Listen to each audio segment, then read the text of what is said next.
All right, last week I started by explaining to you my own personal testimony, my own personal interest in this particular area of Bible study and in this process of comparison, because that's the background that I came from, and it's the process that I went through as I was questioning and seeking for answers. And then we talked about the Bible in general as the whole Old Testament, New Testament document. Although it's one Bible, it's composed of 66 different books written by 43 or 44 different authors in 3 major languages on 3 continents over a 1,500-year period of time. And yet there is unity, there is continuity, there is a integrity of doctrine that flows through the Old and the New Testament, even though it's written by so many very different writers. Some of the writers of the Old and the New Testament were generals. Some of them were shepherds. Some of them were kings. Some of them were prime ministers in a foreign government. Some of them were prisoners of war. A huge variety of background, and yet when we look at the Bible all together, what we see is that whether it's the Old Testament books or the New Testament books, there is one central theme in the Bible, and that is God's relationship with humans, with humanity. And in Genesis chapter 1, we see God's creation of the entire universe and everything that exists. And then from that point on, the scope of the Bible record goes down to God's relationship with human beings. And that's what the focus of the rest of the Bible is. There is one central purpose, and that is to show us God's solution for our need. Because when we look at the world around us, we can see that although it was created in perfection, that perfection's gone.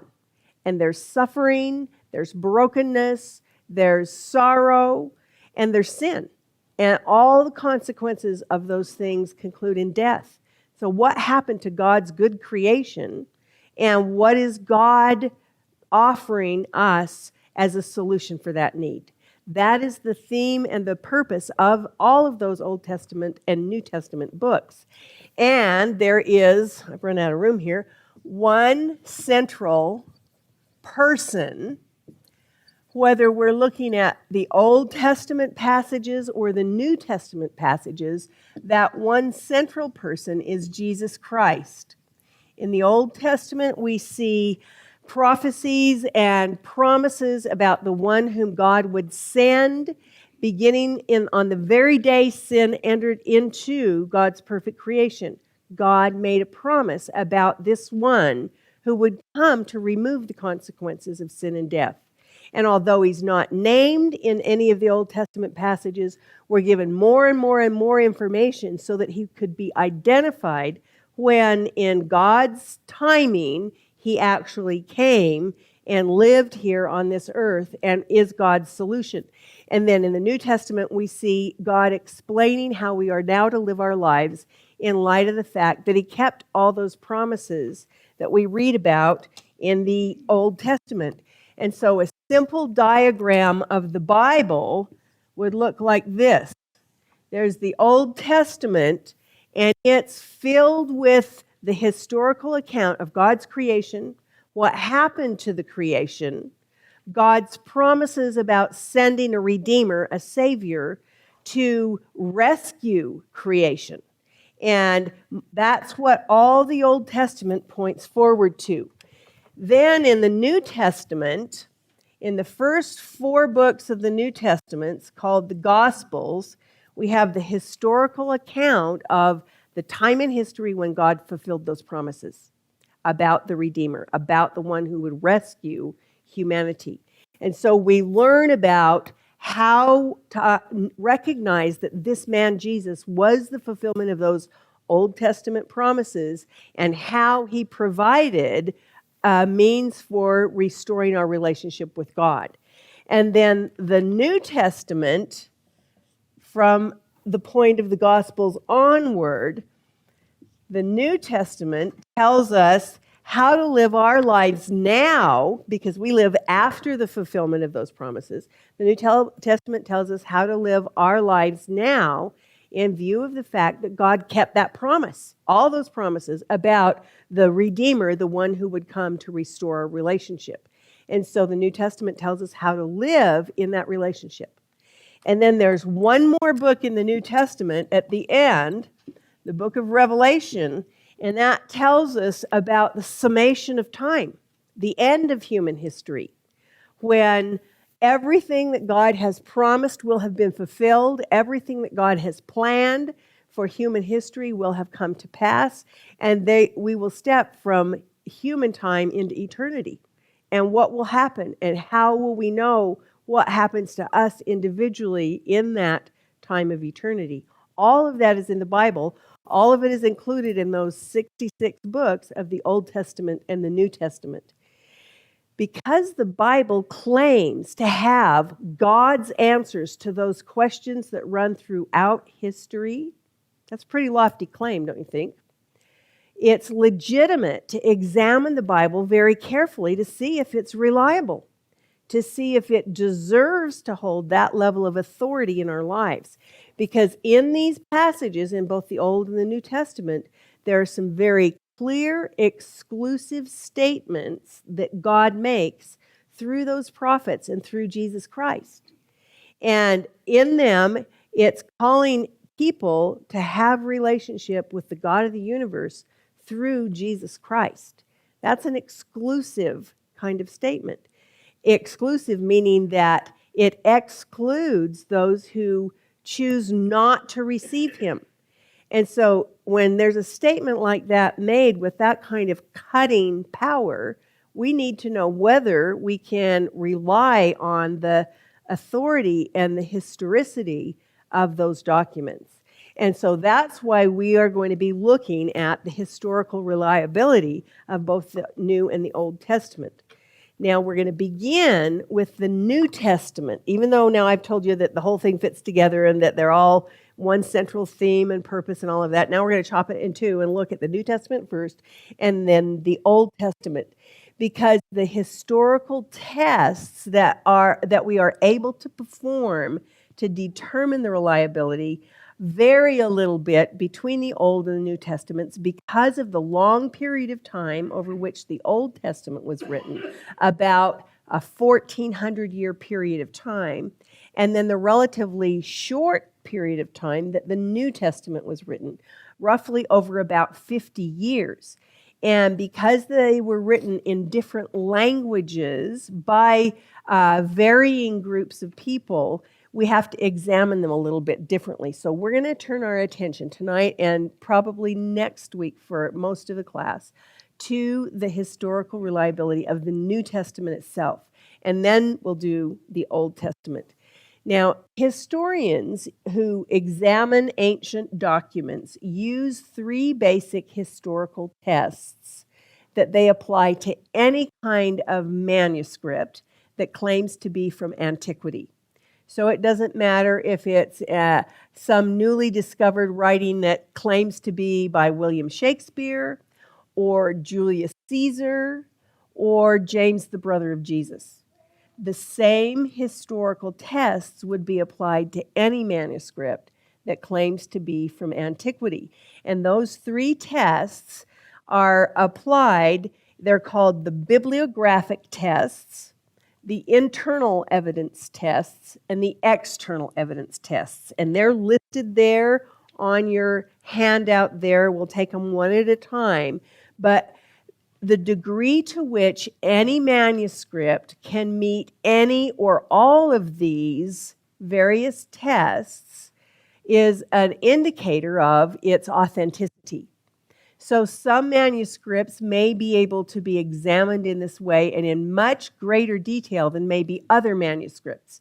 Say you have an anonymous manuscript and you can't really find out the writer's relationship to the time and event, then you would be stuck trying to do some of just the bibliographic kinds of tests. You couldn't do the internal evidence tests because you don't know who the authors are, that sort of thing. And so however many of these tests can be applied and however closely a manuscript is able to be examined and pass these kinds of tests, that raises its credibility as far as its authenticity and its reliability. So we're looking at the bibliographic tests first, and that has to do with the dating of the original manuscripts. You know, writing as a means of preserving culture has been around for many thousands of years. Originally, historians thought that writing was a fairly recent skill that was developed, but cuneiform writings from 3000 BC have been found in clay tablets in the region of Mesopotamia, and that shows us that writing is a much older skill than people thought as early as the middle of the 20th century.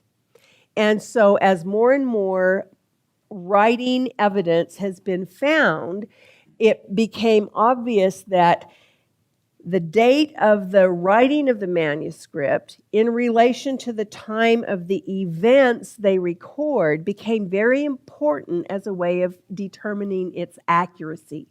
For instance, let me give you an example. When Julius Caesar, campaigned in his wars in the area of Gaul, which is Central Europe in our modern political boundaries, he recorded those events in his journal, and they are still used as some of the strategy and tactic basis for modern warfare, looking at how he planned his supply routes and his attack routes and all of that kind of stuff. And we know that he wrote those things down, but we don't know exactly when he wrote them down. And the manuscripts that they have been able to discover are hundreds of years after those events. Julius Caesar never wrote those. They're copies of what Julius Caesar purportedly wrote. And so the oldest manuscripts that they have are still hundreds of years removed from the actual events. In manuscript study, the older the manuscript, the better it is as an indicator of the original manuscript, especially if you don't have the original copy. For the New Testament, we do not have any of the original writings. We don't have them. That's not uncommon for writings from antiquity because the type of writing materials that were used in antiquity were difficult to come by and they were very fragile. In the first century area of the Middle East, where the New Testament was written, the main type of writing material that was used was papyrus, and then a little bit later, parchment was used to make copies. But the original writings were usually on papyrus, and papyrus was a very fragile kind of writing material made from dried reeds that would grow in a marshy, swampy area. And those reeds would be harvested and slit open, sort of like slitting open a straw and laying them out flat, the old paper straws, slitting them open, laying them out flat, and then weaving them crisscross the way you used to make pot holders or something like that, and then pounding them so they stick together and dry them in the sun. That is papyrus paper. And because it's dry and a vegetable product, it's very brittle. And in a dry environment, it can be preserved. But in a moist environment, it gets soggy and moldy and then disappears. So the factors that would allow it to be preserved are pretty limited. And most of the original manuscripts of the New Testament were written on those kinds of writing papers because that's what they had available. Copies of the original New Testament manuscripts were probably written on, one papyrus to another, and then decades later, perhaps, a material known as parchment became a little bit more available, especially in areas where there were not swamps where the reeds could be harvested, or areas that had fair trade kind of agreements where they could import the papyrus. Parchment is very, very thin layers of animal hide that have had the hairs removed and have, in some cases, been pounded to be very, very thin and stretched out, or sometimes they actually are able to peel them apart and make 2 layers out of one hide. That's still a process that's used today. And then that would be written on. And those are what we have the most of in terms of the remaining manuscripts and copies of manuscripts, because those are more durable. They'll last longer. They don't crumble. They could dry out. They could be broken and torn in pieces, but they don't just disintegrate the way that the papyrus did so easily just disintegrate. So the dating of the manuscripts can sometimes be done based on the writing materials that are used. Another way of dating the manuscripts that we do have is by looking at the writing style, because initially the manuscripts were written in what were called uncials, and uncials are simply all capital letters. Later, it became more common to make copies in something that was called minuscules or cursives. And that's when we have a capital and a lowercase and all written together as we have a cursive script today. And so depending on the manuscripts that are found archaeologically, depending on the handwriting style, depending on the type of material that's being used to write, we can tell when those manuscripts were written. And in the dating of the original manuscripts, when we look at, okay, when did the writers of the actual New Testament sit down to write out their information, then we come in to ask questions like, all right, when did Paul, for instance, sit down to write the letters that have his name on them in the New Testament that we have today in this leather cover on paper in English? And as we look at that, it's important to know that, because factors such as memory, factors such as subsequent cultural changes that have happened between the time the event occurs and the time that the event is recorded can skew the writing. It's not a 21st century idea to put spin on events. People have been doing it forever.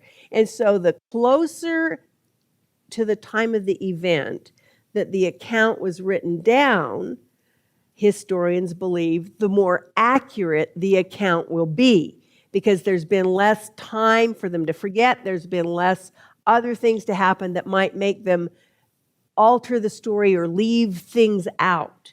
And so when the person sat down and made their manuscript matters a great deal. In the New Testament manuscripts, we have an amazingly short time between the occurrence of the events and the time when they were recorded. And the way that we can determine this order of how they were written is by looking at what the manuscripts themselves say. In the New Testament, a number of the books in the central section of the New Testament are attributed to Paul the Apostle as the writer.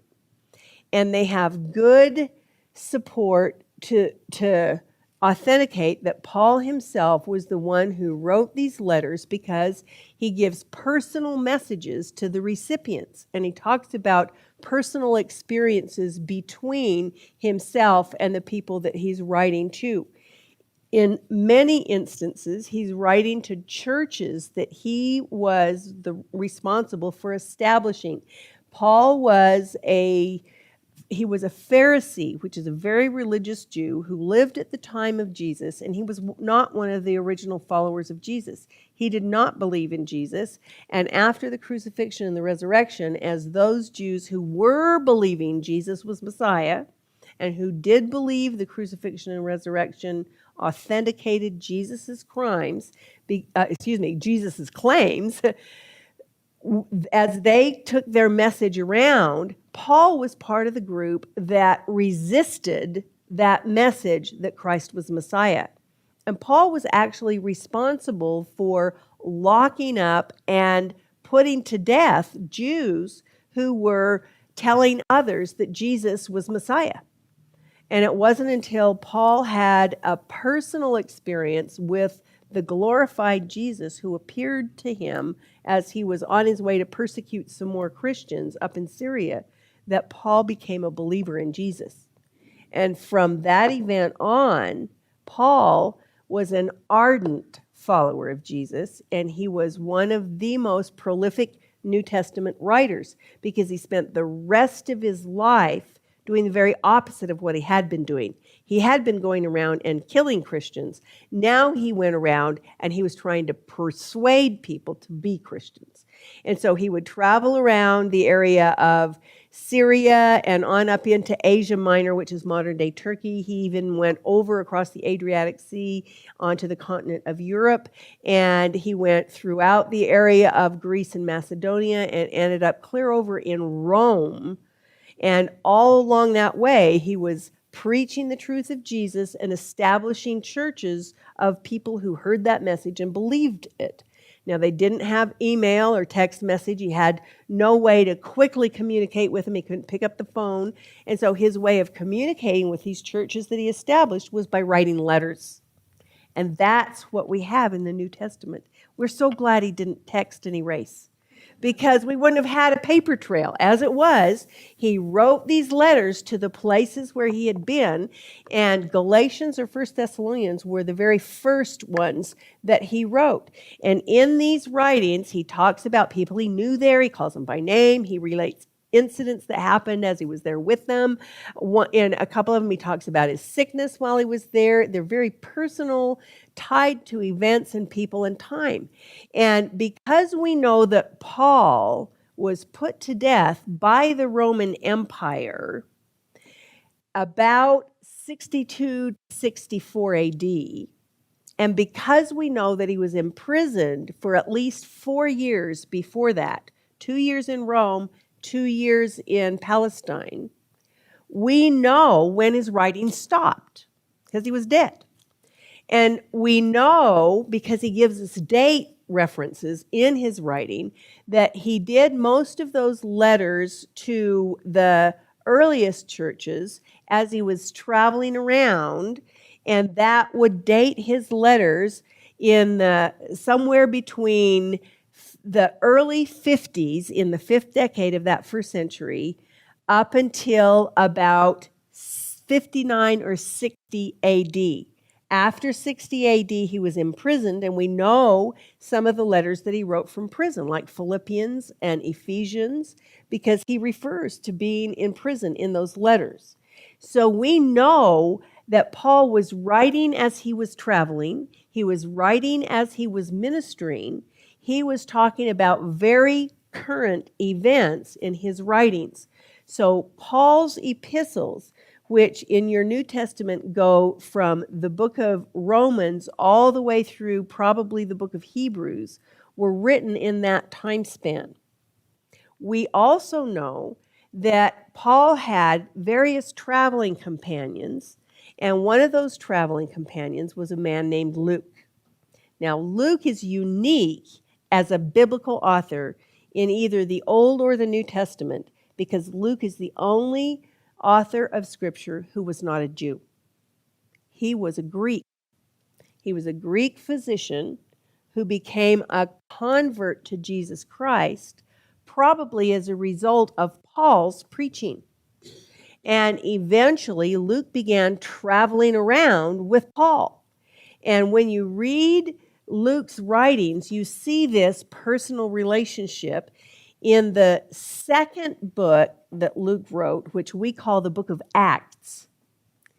In chapter 16, he moves from talking about they did this and they did that to saying, and then we boarded the ship and went to Philippi.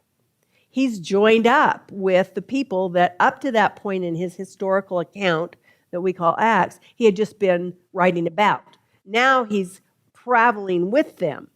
And we know that Acts is the second volume of his historical account.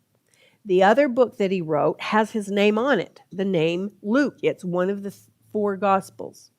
And so we know that Luke wrote his Gospel first and then the historical book of Acts.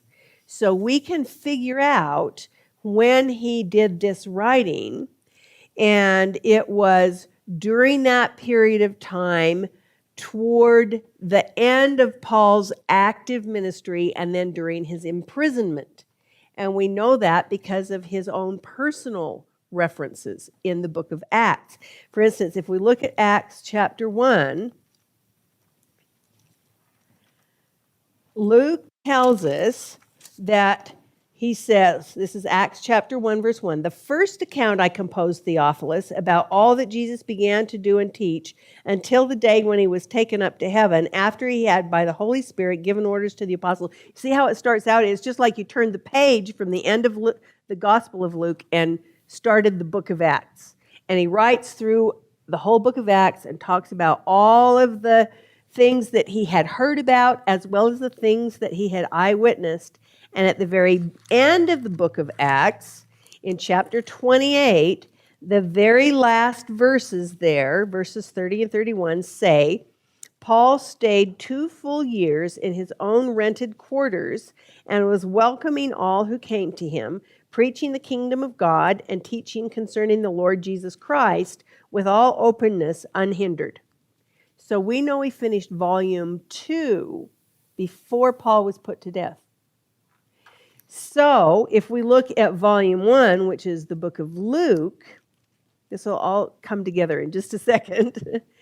When we look at the beginning of the book of Luke, he says, "Inasmuch as many have undertaken to compile an account of the things accomplished among us, just as they were handed down to us by those who from the beginning were eyewitnesses and servants of the word, it seemed fitting for me as well, having investigated everything carefully from the beginning, to write it out for you in consecutive order, most excellent Theophilus, so that you may know the exact truth about the things you have been taught."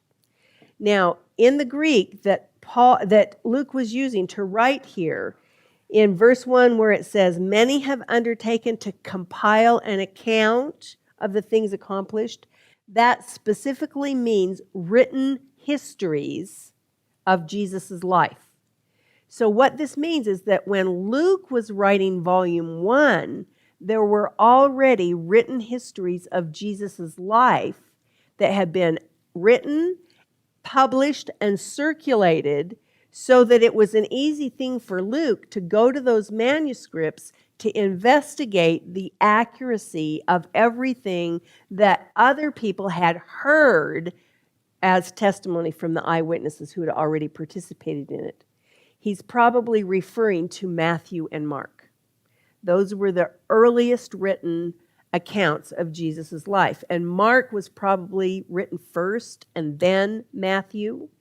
And based on this way of assessing the time frame from Luke and Luke's account, Mark and Matthew would have had to have been written and in circulation no later than 55 AD.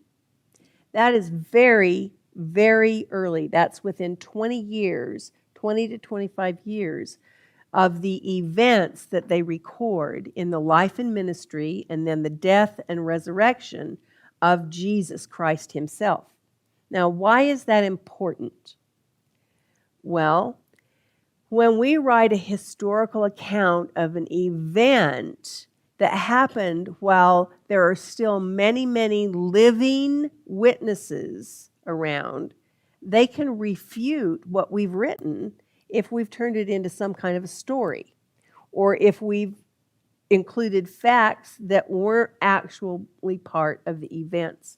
So it's very important that these things were written and in circulation close to the time that the events actually occurred. So the Gospels were written very close in terms of antiquity manuscripts. And one of the things that we have to remember is that the culture of first century Palestine was an oral culture. We're a written culture. That's why we have day planners. That's why we have shopping lists, because we can't remember anything. And so we write it all down, and then we don't have to remember it because it's written down. I bet a certain number of you can't even remember your own phone number because you never call it, or your kids' phone numbers because you've got it on speed dial or whatever, and you don't have to remember it. But for them, because writing materials, scrap paper, texting wasn't an option, because scrap paper was expensive and difficult to come by, they had to remember things. And so they were much more practiced at memory than we are. And it was not an uncommon thing for people to have huge portions of important texts like government documents if they were civil workers, or religious documents if they were religious workers, memorized, because it was easier to have it committed to memory than to carry around these huge writing tablets or whatever. They were a memory culture. And so as far as remembering the events that were recorded, 20 years, 25 years is a very short period of time, relatively speaking. That is in huge support of the reliability of the accounts.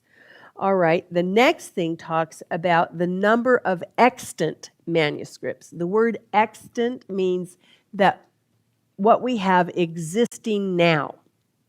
Now, there may be other things buried in the sand of Egypt, but we don't know about them. The things that we do have that have been discovered over this 2,100-year period of time have built the case for the authenticity of the New Testament.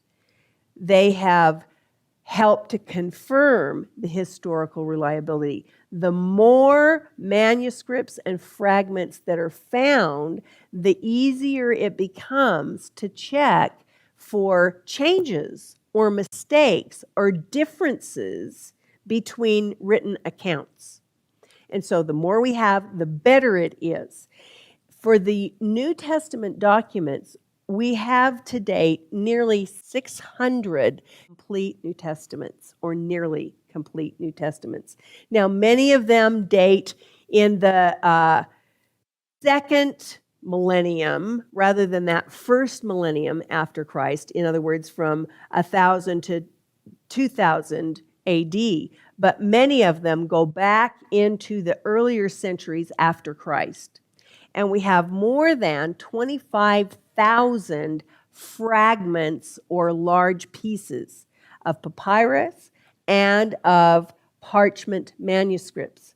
So what that means is that over the centuries, we found more and more and more pieces, and we can compare them with one another to check for accuracy, to check for, did somebody add something, or did somebody take out a plain and precious truth? How reliable are they? And so the more, archaeology is the friend of the Bible. It's one of its best friends, because archaeology discovers more and more manuscripts that have been there all this time. We just haven't known about it. And so through that process, some of the very oldest extant manuscripts that we have are called the Bodmer Papyrus, the Chester Beatty Papyrus, and a whole collection of papyri called the Oxyrhynchus Papyri. And they date back to between 125 AD and 250 AD. They're small pieces or pages of the letters written by Paul. There are papyri of John's Gospel about Jesus, and the main focus of John's Gospel is the identity of Jesus Christ as the Son of God. So that's very, very important, because that was one of the major heresies that came along right away and continued strongly in the 2nd, 3rd, and 4th century after Christ. That was the whole question. Who is he? And that's the question Jesus asked. Who do men say that I am? Who do you say that I am? And so these very, very early papyri are crucial in proving the actual text of the original writings. And as archaeology continued, more and more things were found. Up until the time of the Enlightenment and the years after that, I'm talking about the 17th and 18th centuries, people had to work too hard to survive, to care too much about archaeological findings, looking into the past. But with the insurgence of the Enlightenment, and then during the 19th century, when there was a great deal of interest in the past and fortunes that could be found in graves, in the pyramids, in that sort of thing, there was a huge surge in archaeological studying. And in the 19th century in particular, there was a man named Constantine Tischendorf who devoted his entire life to searching for manuscripts that came from antiquity. And he's the one that inspired later archaeologists to look and dig in Egypt and in the Sinai Peninsula and in the area all around Israel to look for these ancient manuscripts, because not only were they important in understanding the historical account of the Bible and whether or not it was reliable, but they were also valuable. They were worth a lot of money, because antiquity hunters would pay huge money for these things from antiquity. So it wasn't all for an altruistic reason. But in the short run, what it means is that there are many, many, many, many more fragments of the New Testament and entire manuscripts of the whole New Testament than there are of any other writing in antiquity. Any other. Any of Caesar's, any of the Greek historians, any of the Renaissance poets, any of those kinds of things. We have more textual evidence for the New Testament than for any other writing from antiquity. And just about any historian now, whether they believe the Bible or not, would agree that the New Testament is the most attested document from antiquity in terms of authenticity of the manuscript. Now, in the next part of the testing, it's closely related to these other two issues. When were the original things written down? And then how many pieces do we have to compare? Because we don't have any of the original letters Paul wrote. We don't have the original writing of Matthew of what he experienced as a disciple of Jesus's. So how many things do we have, and how old are they? So old is better, more is better. And that takes us to that third point under bibliographic tests, and that is textual transmission. And this has to do with the issue that is alluded to in that 8th article of faith that I quoted as we began the evening. In LDS teaching, it is said that they believe the Bible to be the Word of God insofar as it's translated correctly. Now, textual transmission is all about how accurately is the text transmitted and then transferred to other languages.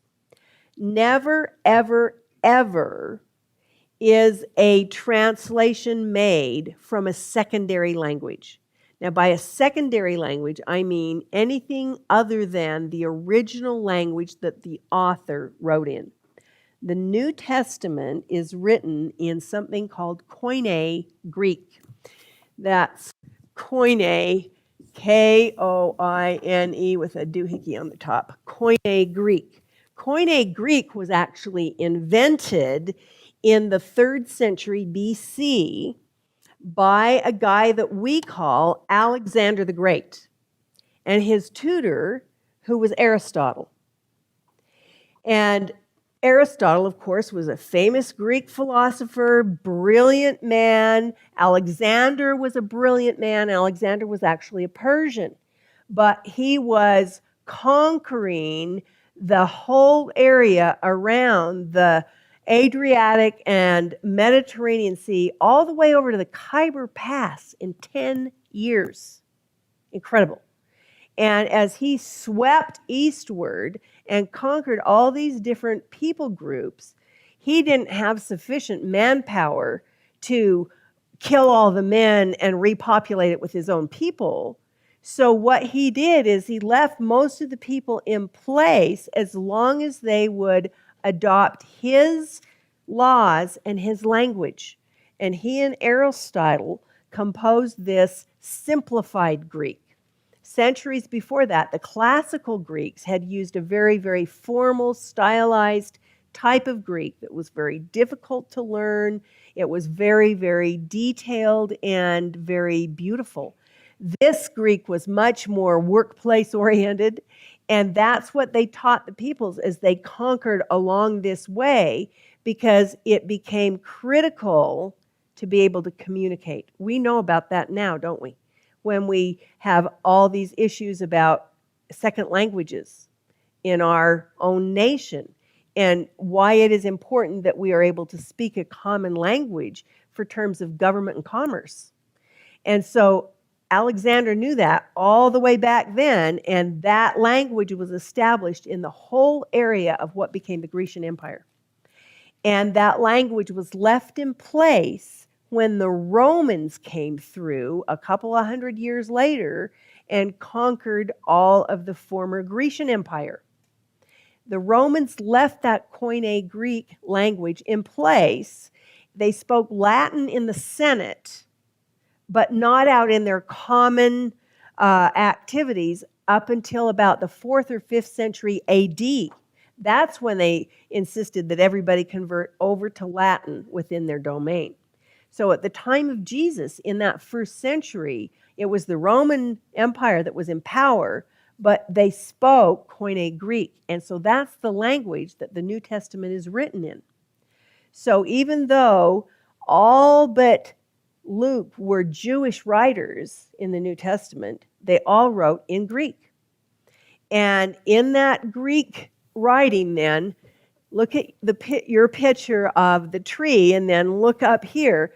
All the original autographs, that's the word that's used for the original letter that Paul sat down and wrote to the church at Ephesus, for instance, or the original letter that he sat down and he wrote to Titus.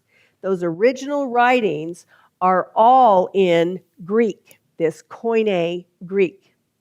And even though some of these people were Jews and some were Gentiles, some were from Asia Minor, some were from Europe, they all spoke this same Koine Greek as well as their own language or dialect. But it was a perfect situation for the spread of the gospel in written and spoken word. So these were all in original Koine Greek. And immediately within the next century, the 2nd century, so when we talk about 2nd century, it's still very, very close to the time of the originals. In some instances, just 50 years later. The very first translation into a different language was in the 2nd century. That's very early. And the language that it was translated into was called Aramaic. Aramaic was the local language of much of the area there along the Mediterranean basin where Palestine, which is modern-day Israel, and Syria were located.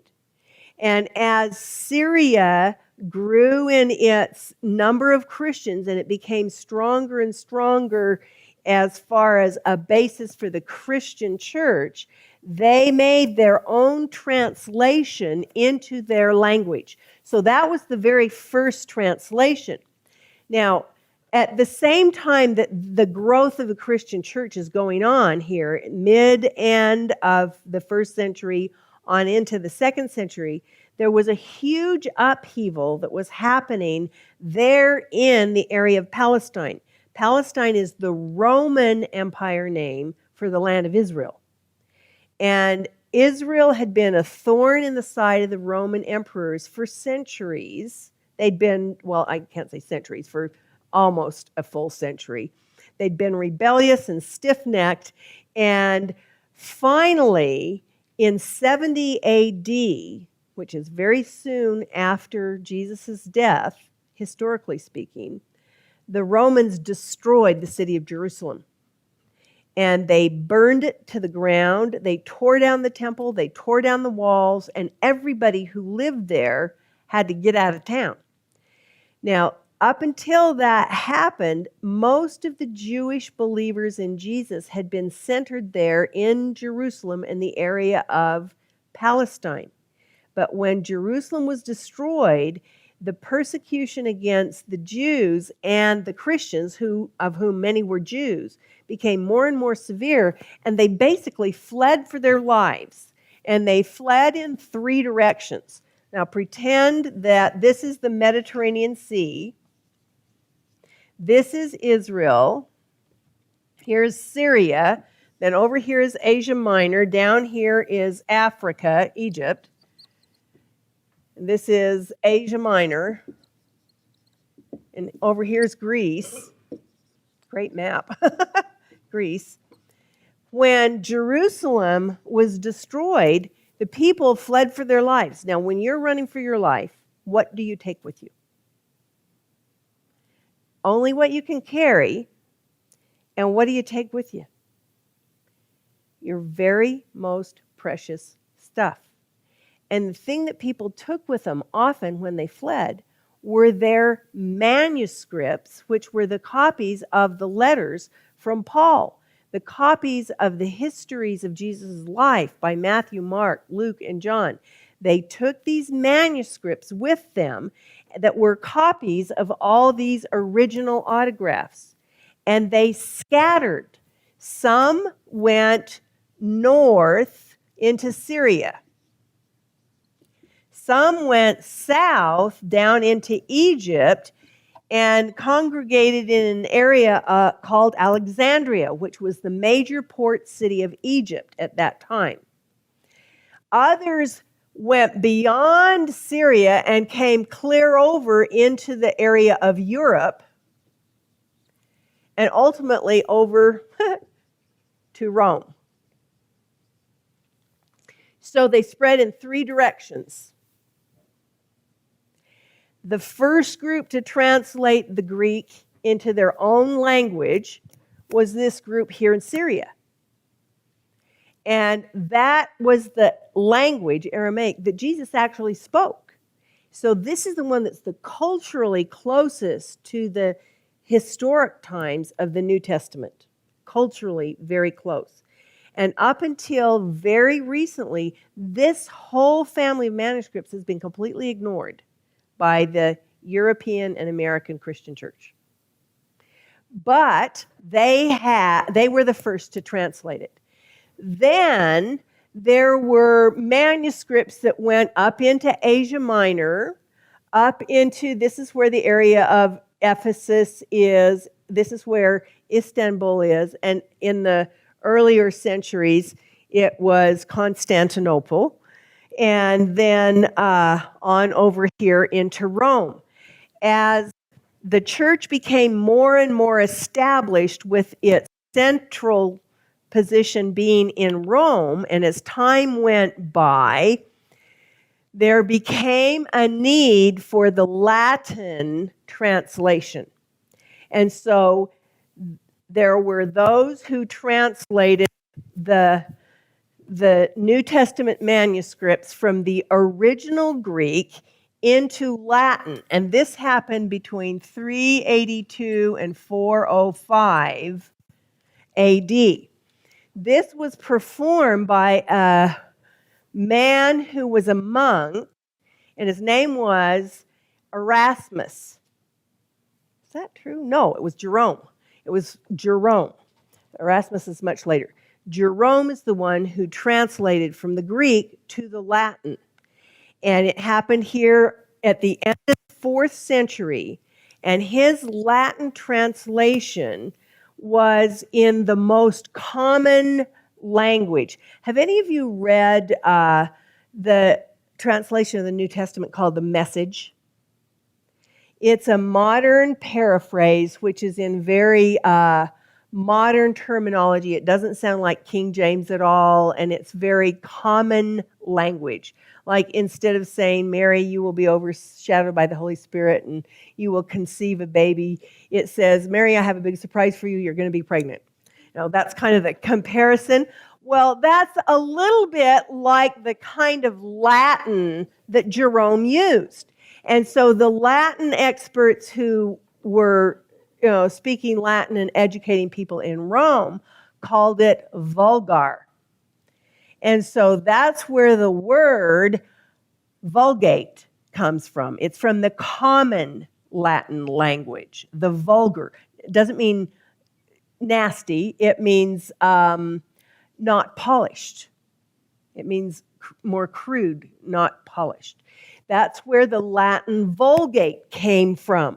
And in his translation, Jerome used what they had as copies of the Greek text, but by this time, it's 300 years later, and there may have been some additions or subtractions, hard to say, but he just copied what he had and translated that into the Latin, and that remains the base for modern-day Catholic translations of the Bible, such as the Jerusalem Bible, such as the Catholic Bible.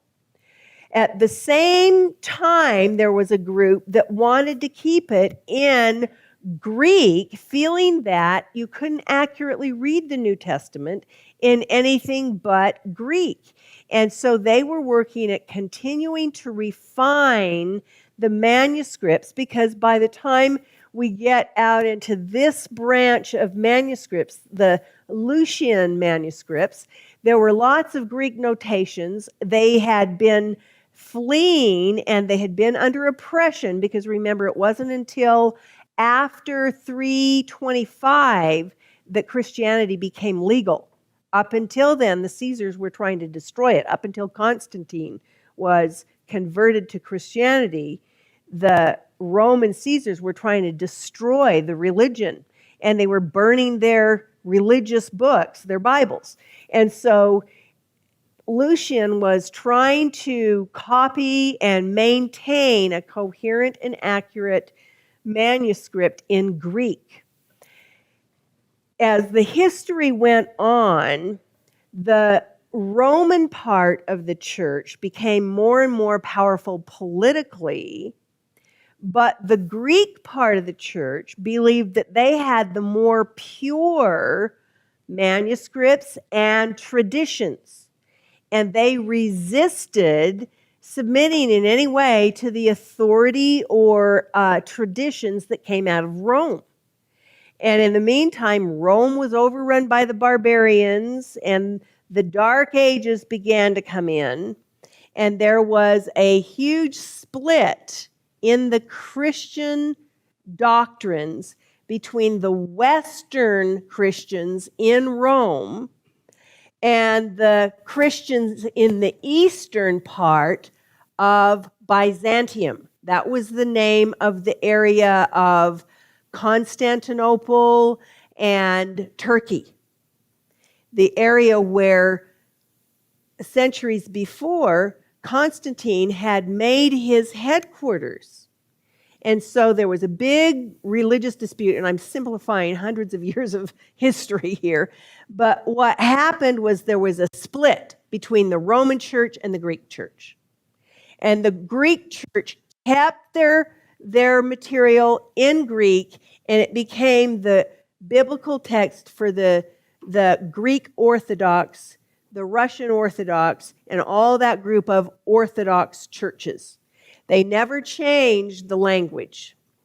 And so they continued making copies, and this Byzantine manuscript had some differences between the Latin manuscript that the Western or Roman Catholic Church was using. So this is where we starting to get denominational splits. And so these were the two main manuscript families. It was either Latin or it was Greek. It was either Roman Catholic or Orthodox. And that's how it continued all the way up to the time of the Reformation and the issues that went on with Martin Luther and the others who became the protesters, the Protestants. At that time, a Catholic priest, a Roman Catholic priest named Erasmus, was trying to respond to some of the charges of Martin Luther about the corruption of the biblical text that the Roman Catholic Church had committed by translating it into Latin and adding tradition and doing all of this kind of stuff. And so Erasmus went back to the old Byzantine manuscripts and he reconstructed from the Vulgate, the Latin, and the old Byzantine manuscripts, a new manuscript for the time, which was in Greek. It was called the Textus Receptus. And what it really is translating back into the original language and using documents that had always been in the original language to kind of check and balance the accuracy. The important thing to know about Erasmus's work is that he was a Roman Catholic priest that did this in around 1525. He developed the Textus Receptus, which is this Greek reconstruction, and it was that Greek reconstruction that was used in 1611 as the basis for the translation from Greek into English for what we call the King James Version of the Bible. Now, there's a whole interesting story about why James would do that. I'll just briefly talk about, when King James became king, he was king in Scotland. He was the son of Mary Stuart, the Mary who got her head cut off because her first cousin, Elizabeth, the daughter of Henry VIII, thought that Mary was conspiring against her to steal her throne of the British Empire. And so the cousin, Mary, Queen of Scots, had her head cut off by her first cousin, Elizabeth. When Elizabeth died, she left no heirs. She never married, she never had children. Her closest living relative was James. The problem is in years before, when Elizabeth's father, Henry VIII, wanted to divorce his first wife to marry Anne Boleyn, who was Elizabeth's mother, the Pope wouldn't give him a divorce. And it turned into a big whole fight between Rome and Henry VIII. And finally, Henry said, okay, if you won't give me a divorce, I'll start my own church. And he began the Church of England. That's what it was over. And there were horrible wars and fights between this new English Protestant church, headed by Henry VIII, who was a lech, and the Roman church, headed by the Pope. When Henry died, his daughter, by that first wife that he had divorced, was a Roman Catholic. And so they went from being a Protestant to a Catholic nation overnight, and she started killing all the Protestant leaders. In fact, she did it so much, her nickname was Bloody Mary. Then Bloody Mary died, and she had no descendants. That's how Elizabeth got the throne. Well, when Elizabeth got the throne, she was a Protestant. And you can just imagine what the people are thinking, okay, now everybody else is going to get killed because now we have another religious shift. Well, Elizabeth restrained herself, and she didn't kill all the Catholics. But when Elizabeth died, James becomes not only James VI of Scotland, but now he's James I of England. His mother, Mary Stuart, Queen of Scots, had been a devout Catholic. And the people of England are terrified that James is going to impose Catholicism again. And they just have had 100 years of religious war they cannot have anymore. And James is facing all this resistance from the English people because they hate the Scots. And so one of the things that James did to pacify the English populace was to assure them that he was not going to change the religious structure of their Protestant nation. And his way of showing that and proving that was by giving them the King James version of the Bible in their own language, in English. And so he, at the expense of the crown, assembled a group of scholars, and using the Textus Receptus from the Roman Catholic priest hundreds of years before, 100 years before, they constructed the King James Version of the Bible. Most people who use the King James Version do not know it's based on a manuscript developed by a Roman Catholic priest. But that's the origin of the King James Version that is used today. All right, so this was the big stuff going on between the Protestant church and the Roman church, and nobody paid attention to the Syrians, and nobody knew or cared that there had been an entire other branch of manuscripts that had been taken down when Jerusalem was destroyed and taken down here into Egypt, where the Coptic Christians were living. Coptic. And the Coptic Egyptian Christian Church is still in existence. And they had their own manuscripts, and they used Egyptian transcription processes to make copies. Now that's important because they were professionals. And they had things called scriptoriums, which would be like a huge publishing house. And what they did was carefully copy manuscripts according to a regulated system. Everybody else was kind of doing the best they could, but in a hurry, and they didn't know whether they were copying in somebody's notes about a passage or leaving out something which they thought were notes about a passage but were really part of the passage. Have you ever taken notes and kind of written up the side of the margin all the way? I do that all the time.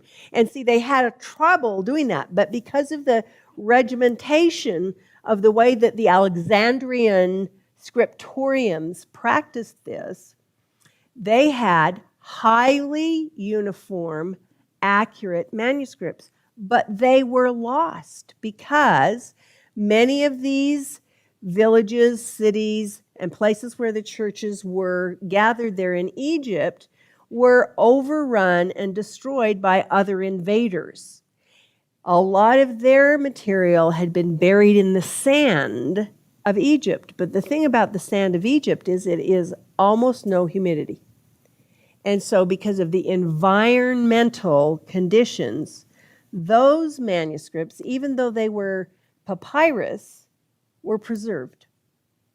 And so what happened over the centuries is that there were piles and piles and piles of all these ancient garbage dumps that had all these different scripts and all these different debris of little villages that had been conquered by invading groups of Muslims or barbarians or whoever. And they were just staying there. And when Tischendorf in the 19th century started doing all of his exploration through Egypt and the Sinai, he began discovering some of these. And all of a sudden, a whole new family of manuscripts is available. They had the Byzantine manuscripts, they had the Latin translation, but they didn't have any really old, really accurate. They had lots of pieces and fragments of things that had some matched, some didn't, and there were some that were like single examples of a reading of a passage, and it was the only one like that. And they had no way to check it. When they started digging up all these places in and around Alexandria, Egypt, they found hundreds of manuscripts. And one in particular was found in the Sinai Peninsula in an ancient Greek monastery called St. Catherine's Monastery there in the Sinai. I've been there, and it's out in the middle of no place. And it's at the foot of what is traditionally identified as the Mount Sinai. When Tischendorf went there in the 19th century, he was exploring for things of antiquity, and he was exploring for manuscripts. He had devoted his whole life to that. And the monks were afraid of antiquity dealers because they were ripping them off and they were taking their goods and then selling them or squandering them, and monks wanted to keep them for holy purposes. But the problem was a lot of the monks were not able to read the ancient language or any language at all because they were illiterate. And as Tischendorf was sitting in this waiting area in a building, waiting to talk to the abbot who was over the monastery, he saw a willow basket full of kindling, papers to be burned, and the big fire, the fire stove, the wood stove next to it. And as he looked at it, he realized that he was looking at ancient Greek handwriting.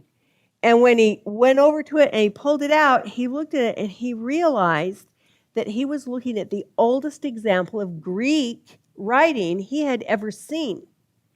It took him years to get permission to take those manuscripts and get all of the manuscripts that they had and piece it together. It took him numerous years to get that collected and get permission to take it back where he could study it in his university. But what it turned out to be was the entire manuscript of the New Testament, dating to 350 AD, the oldest complete manuscript we'd ever had. Now, this was in the mid to late 19th century, at a time when something called textual criticism and higher criticism had convinced scholars and seminarians all over Europe and the United States that the Bible wasn't even written in the time of Jesus, that it was a product of the 4th and 5th century and all the church councils and a group of people who were power hungry and trying to support doctrine that they had developed, and so they made up these things, and that Peter didn't really write 1 Peter because it wasn't written until the 3rd or 4th century. Well, what does it do to that theory when you find an entire New Testament that is clearly written at least 50 years before that council was ever held? Well, it refutes that whole thing. This was phenomenal, earth-shaking information for the antiquarians, for the historians who were interested in this kind of stuff. And when this information came out, well, lo and behold, the head librarian at the Vatican Library came forward and said, we have a matching document. And it's been on our shelves in the library since 1487. We have no record of where it came from or how old it is, but in comparison with it,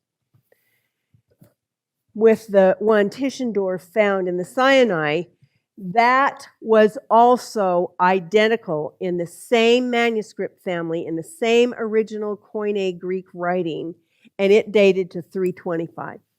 And it was the whole New Testament. Here were two complete New Testaments that were 50 to 100 years older than the councils that the critics claimed were the actual authors of the New Testament. Well, that's huge historical evidence.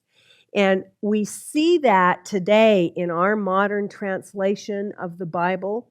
If you've got an NIV or a New American Standard Bible, it will say in the footnotes various places where there is an asterisk or a bracket around a line in the scripture. If you find those kinds of markings, it will go to a footnote and it will say, earliest manuscripts say this or that. And the earliest manuscripts that it's referring to are the Codex Sinaiticus and the Codex Vaticanus. These two ancient documents.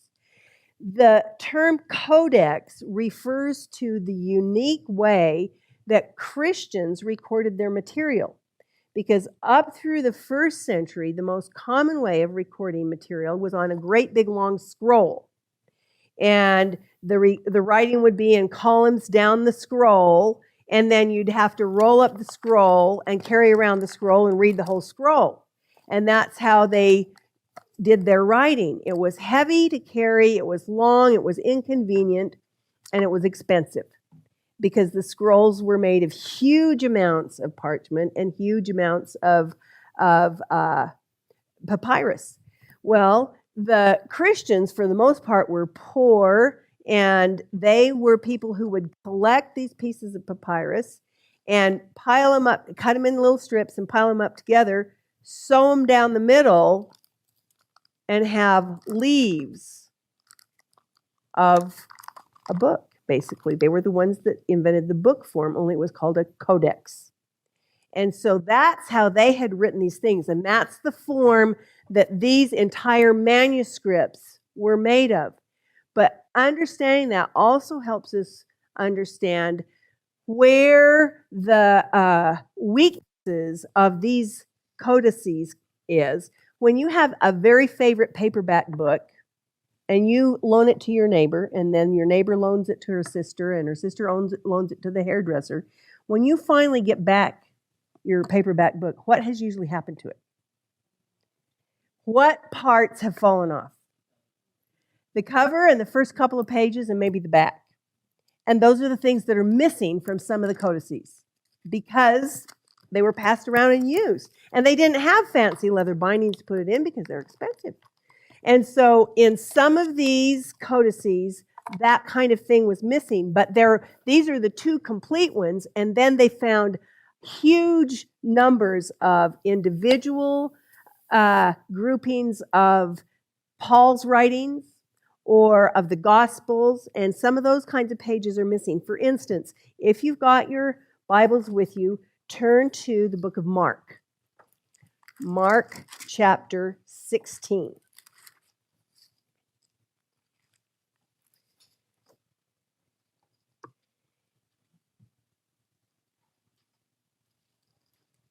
Okay, in Mark chapter 16, it is recording the resurrection and then the events following that, the discovery of the resurrection on the first day of the week.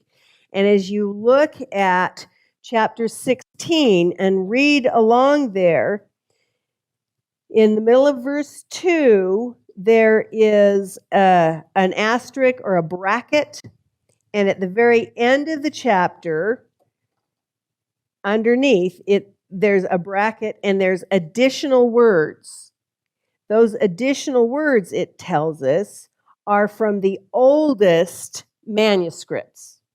Then when you look at verses 9 and on, verse 9 through 20 will either have brackets around it or you might have asterisks between verse 8 and verse 9.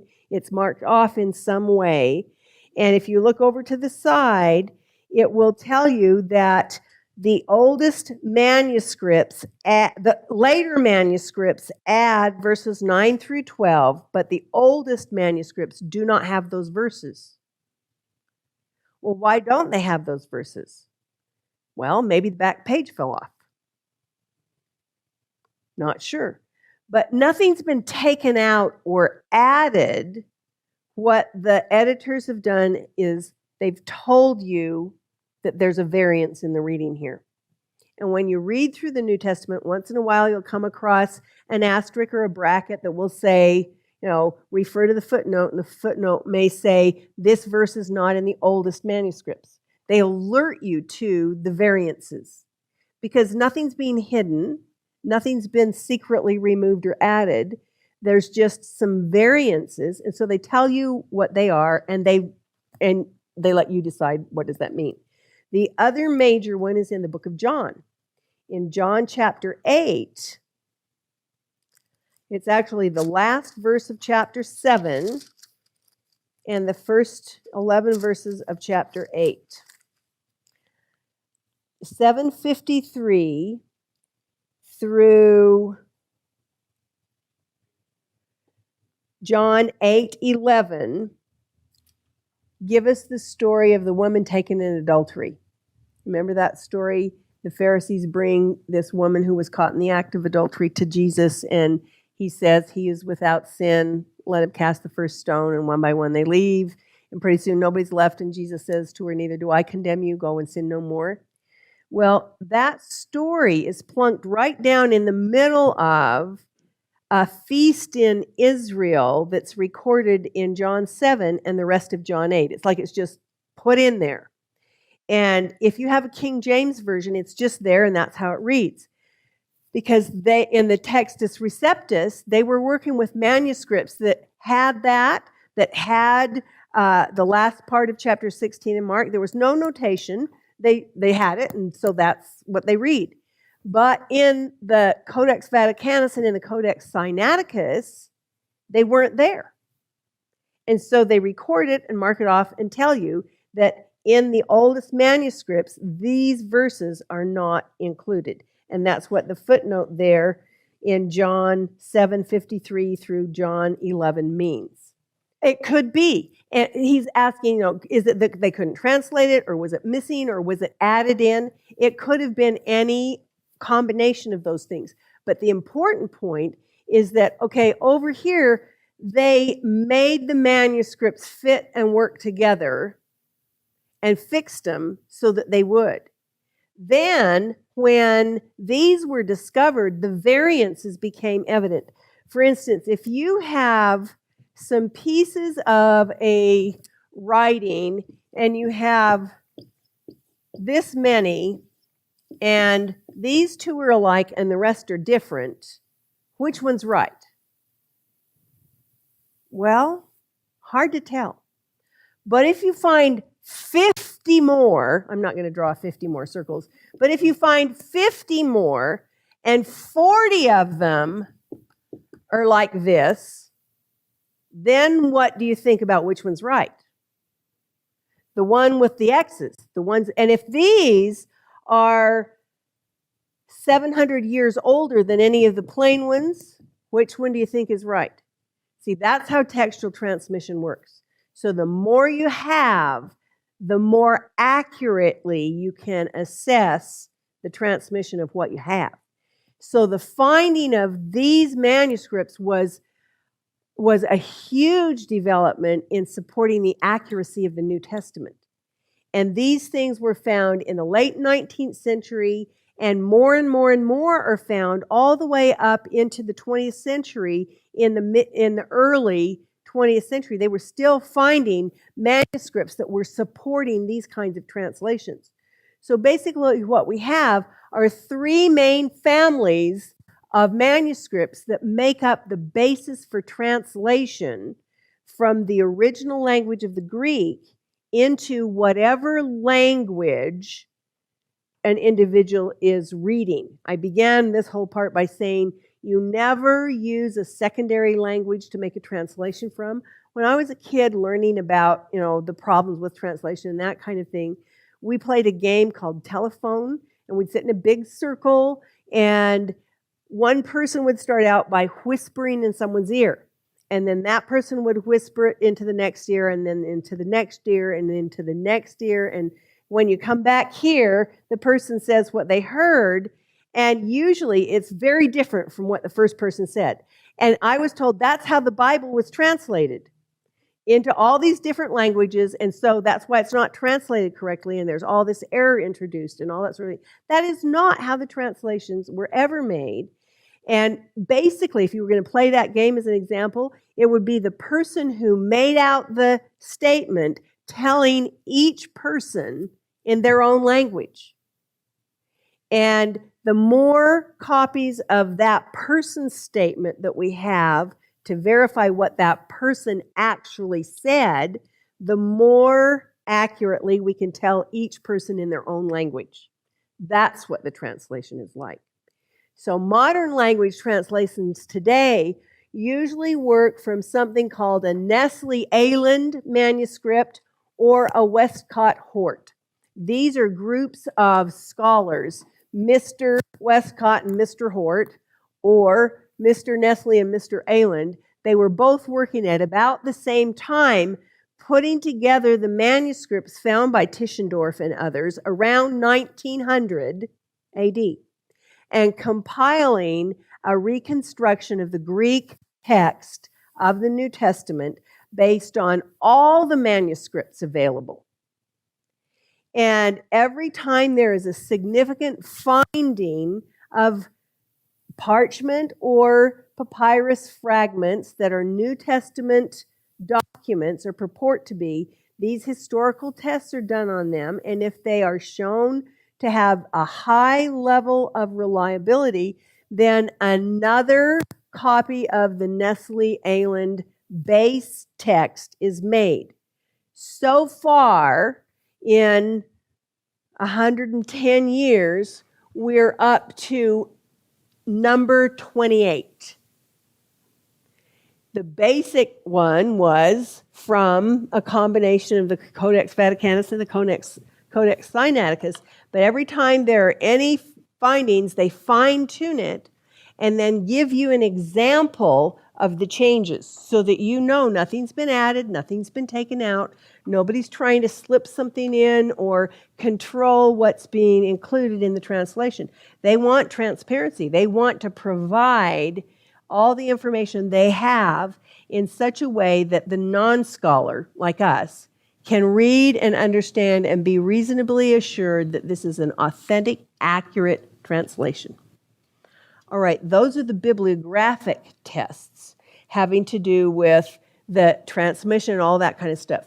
It's possible to have an accurate early manuscript written and copied well, but it's not written by reliable witnesses. It's written by people who are trying to manipulate history or people who are trying to pursue their own agenda. What would you do about that?